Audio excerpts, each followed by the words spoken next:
Hey there, it's your boy Foxy, back for more relationship stories. Update.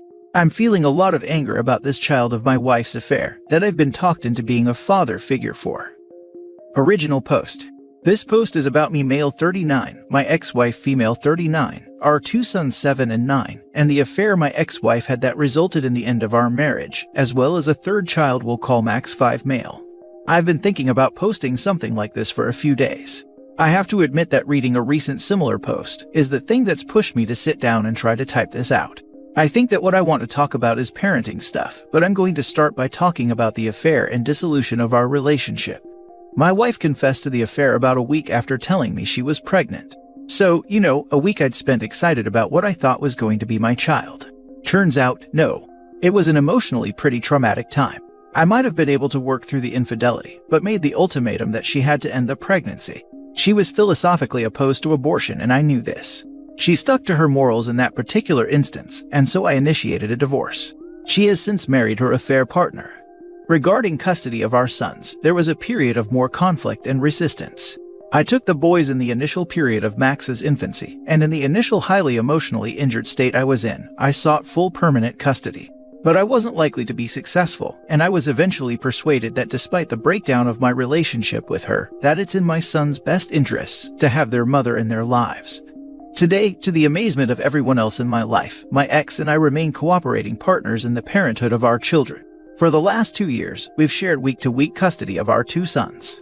This upcoming school year, Max is going to be old enough to attend the same school, and about a month ago, I got sat down by my ex, her partner, and all 3 boys, and said they all want Max to travel back and forth with the boys each week, and effectively live with me 50% of the time. Seriously. There are some arguments for it, admittedly. The 3 boys are friends and brothers as much as I resent it, so splitting them up regularly does seem like a weird sibling dynamic that could have poor consequences. I'm angry with my ex for broaching the topic with the boys before me, but it's also an entirely reasonable thing for the boys to have an opinion on. I agreed, because what was I supposed to say? No. Why not? I can't say, because I hate that Max exists. So, I said okay. I do hate him. I know he doesn't deserve to be hated. I know he's no more responsible for the circumstances of his conception than any of us. But knowing that doesn't seem to matter. He's a walking, talking reminder of all the worst emotions that I've ever felt. I'm coming to end of his 2nd week staying with us, and the boys, we have moved him into my home and made space for him. I hate the sound of his voice. If he needs help in the kitchen, I am immediately annoyed with no good reason. I'm constantly angered by his limitations that are entirely in line with being a 5-year-old, things I would never get angry with my sons over. I'm short-tempered and just energized with this useless visceral anger. I feel like the last years of my life have been a carousel of humiliations and degradations. The only way I've been able to keep everything together is constantly repeating to myself that pragmatic argument that no matter how authentic my grievances are, and no matter how justified I am in my anger, it doesn't help me or my sons for me to devolve into an embittered rage hermit. Just hold my tongue, breath deep, and force myself to do the thing that will actually help. So I remain in regular contact with their mother, and I talk to her politely on the topics that I have to. Since recognizing that I don't have the legal power to exclude him from my sons' lives, I have been cordial with Max's father. That I've been able to do these things has been the only thing about myself worth feeling good about. But maybe it's not worth feeling good about. Maybe I regret being civil. Because in Max's presence, that pragmatic argument is just not enough. It's like all the anger I've set aside through sheer force of will returns at once and possesses me while I have to talk to him. I thought I was doing the right thing, but if I had remained combative and negative, I never would have ended up in this position. What do I do?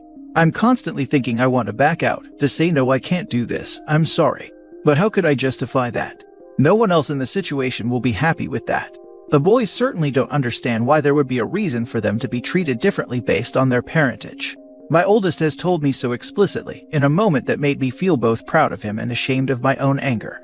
Their mother and her partner would be upset. Part of me doesn't care and bitterly assumes they're just trying to get some free time for themselves out of this, but I'm trying not to dwell on that. My ex makes good arguments that this is in the best interests of all of the children, but part of me just remembers how long she lied to me and how totally I trusted her in that time. It seems like the only thing to do is the same thing I've ever done, suck it up and get over myself and my anger. But if I do that, then I have to actually do that. Even if I'm being a responsible babysitter for Max right now, he deserves to live in a home where he is loved, not merely tolerated. Can I do that? Maybe I can't do that. I'm scared of a path forward where I can't work up the nerve to back out of this arrangement and consign myself to getting over it. And then I actually don't get over it, but rather dwell ever angrier with how my life has turned out and take it out on the undeserving around me. Now for the top advice before reading the update. Are they paying you for babysitting every other week so they can mess all around the child-free house? You have a responsibility to provide for your children, but Max is theirs, and it's supremely messed up for them to do this to you. They are both preying on your weakness to capitalize on free childcare. I can guarantee you that spending 50% of his time with a person who hates him will do worse to Max than having to stay home with his parents while his brothers stay with their father.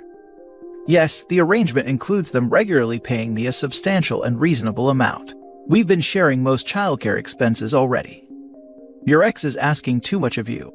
You need to find a way to end this arrangement, or at least take a break from it while you work through your emotions and figure out how best to move forward. It sounds like you never fully recovered from what your ex did. You should consider counseling or a psychologist for yourself. Max has done nothing wrong. He's a child. However, the circumstances of his arrival in this world ruined your life as you knew it. Having him around is a constant reminder of how your life was impacted. Now your ex is making you accommodate the results of her actions so that she can have her ideal family situation. No, you should not be trying to accommodate her. Your concern should be for your sons only. She needs to handle this herself. It sounds like you never fully recovered from what your ex did. Tell me about it, man. I just said in another comment that I wish I could go no contact with her. It's like despite all of anger and hurt, I've not actually gotten over her, and now I just have to regularly interact with her and watch her be happy, and it just really sucks. They use the kids to get their way. They want a child-free house half the time. Who the heck wouldn't? They took you for an idiot and you proved them right. I'd be angry too. You are under no obligation to raise a kid that is not yours. Your kids will understand and be okay. Tell your ex-wife to go screw herself and deal with this other kid that's not yours. Jesus, grow some balls, man. No disrespect, just telling you what you need to hear. You're a good dude. Too good for your own good. And now for the update. Hey everyone, it's been a few weeks since you heard from me. I guess I'm kind of in a spot to update now. So, my post got a lot of feedback, and it was pretty much unanimous. I heard from lots of people, parents and sons and daughters in blended families, people who'd been cheated on themselves, people who were Max in their own families, and you all told me what I should have been able to admit myself, that this was not normal, that no one had ever heard of an arrangement like this. So I resolved to end the arrangement, and met with my ex-wife and her partner to tell them a few days after I posted, midway through their custody week. Many people advised me to speak to my boys about it first like my ex did to me, but I wanted to deliver the message before having to take Max again. I was thinking that it might be better to instead call them out on that behavior, and try to get them to agree not to include the boys in that level of discussion before me, and then we could all sit down with the boys.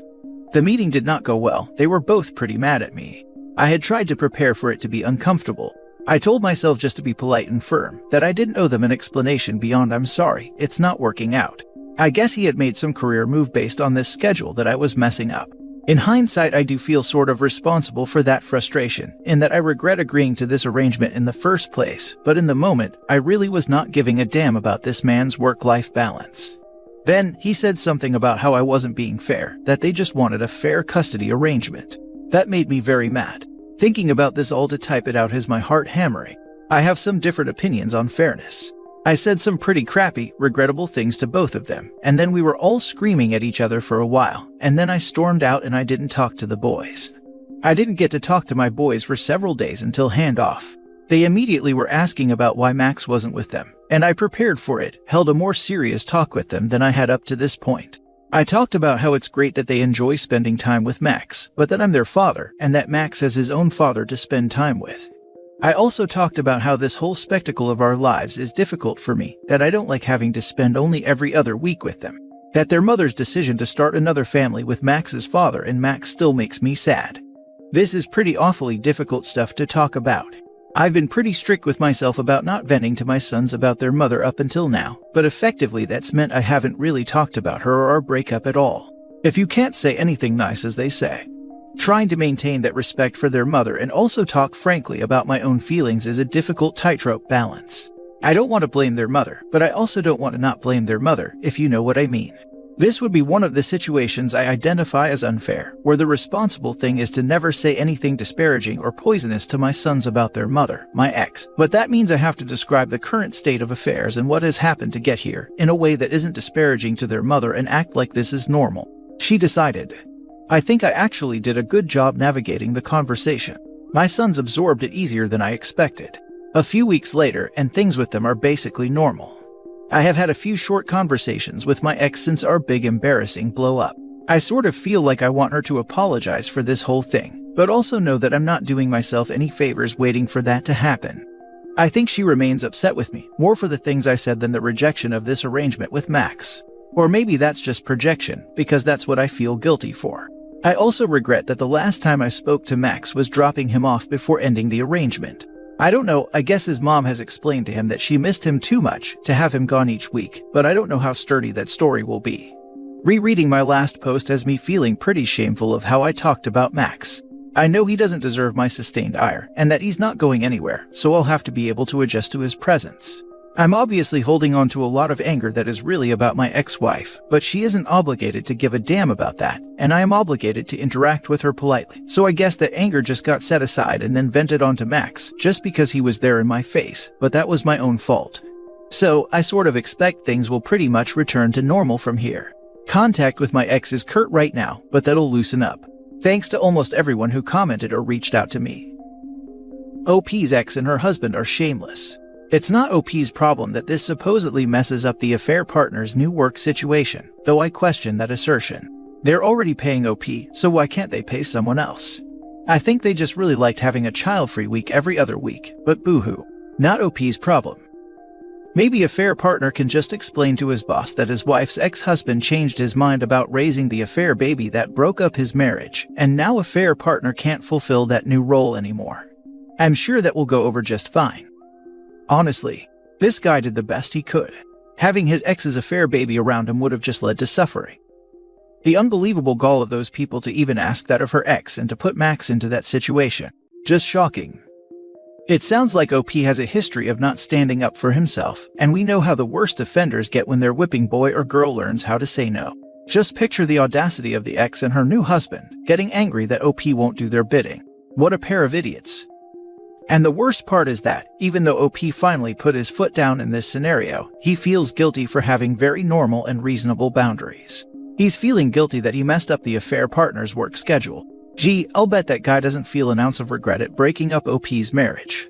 I hope OP finds therapy, because I really think he needs help working through his emotions and figuring out why he doesn't feel like his instincts or boundaries matter.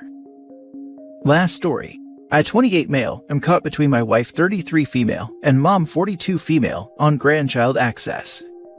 My wife and I have been married for 2 years and are expecting our first child in August.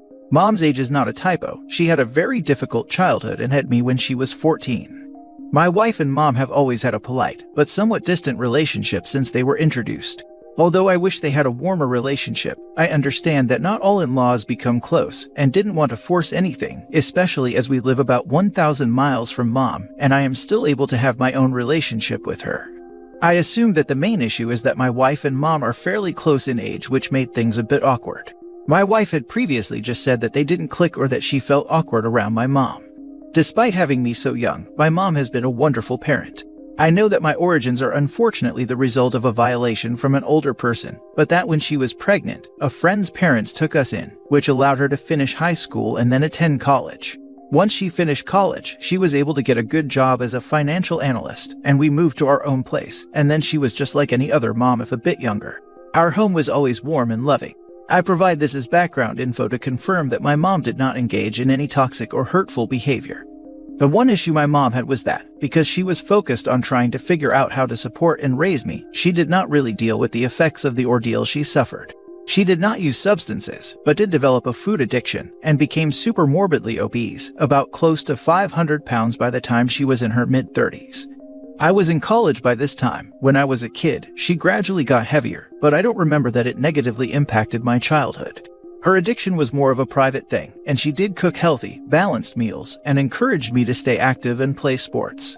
I did not and have never had a weight problem myself. When she hit her high weight, mom realized she needed help and finally got the therapy needed to address her trauma. She lost 200 plus pounds over the next couple years and has gradually lost more weight since then, and even took up hiking and walking marathons. Now she is about 225 pounds, which is still obese but not morbidly so. She is 5 feet 10 inches, which means she is technically about 50 pounds overweight, but her medical and therapy team thinks she is in a great place from where she has been. Meanwhile, my wife is pretty anti-fat because her father was overweight and died of a heart attack when she was 12. And now that my wife is pregnant, she is saying she does not want our child to have any relationship with my mom unless my mom loses weight down to a BMI of 25 or less. She says that if something happens to my mom because of her weight, it will be too traumatic, plus she is worried our child will be exposed to an unhealthy lifestyle. I understand my wife's fears, but I think this is very unfair to my mom because 1. My mom's medical team doesn't recommend additional weight loss, and especially would not recommend trying to crash diet and lose 50 pounds in 6 to 7 months to meet my wife's requirement. And 2. My mom does maintain a healthy and active lifestyle as evidenced by her 275-pound weight loss that she has maintained for some years now. My wife isn't budging though, and I don't want to put stress on her and argue with her while she is pregnant as she is having a horrible time with morning sickness. But I know my mom will be heartbroken if she doesn't get to have a relationship with her grandchild. How should I sort this out? Now for the advice. Your wife needs therapy. Banning a relationship with your mom until she's at what your wife considers the correct BMI is just crazy. Yeah, your wife is going to give your kid really unhealthy food issues. Not just for the sake of your mom, but also for the sake of your kid. Your wife's issues need to be addressed. I would agree with this. In my amateur opinion, I would say that the pregnancy has brought back her own unresolved trauma about losing her dad so young, and she is projecting that onto my mom. However, it's an unfair comparison as the situations aren't the same, as my mom has taken steps to address her weight and is working with medical and mental health professionals to do so. Plus, from what my wife has said, her dad was also a 3-pack-a-day smoker, which likely contributed to the heart attack more than weight itself.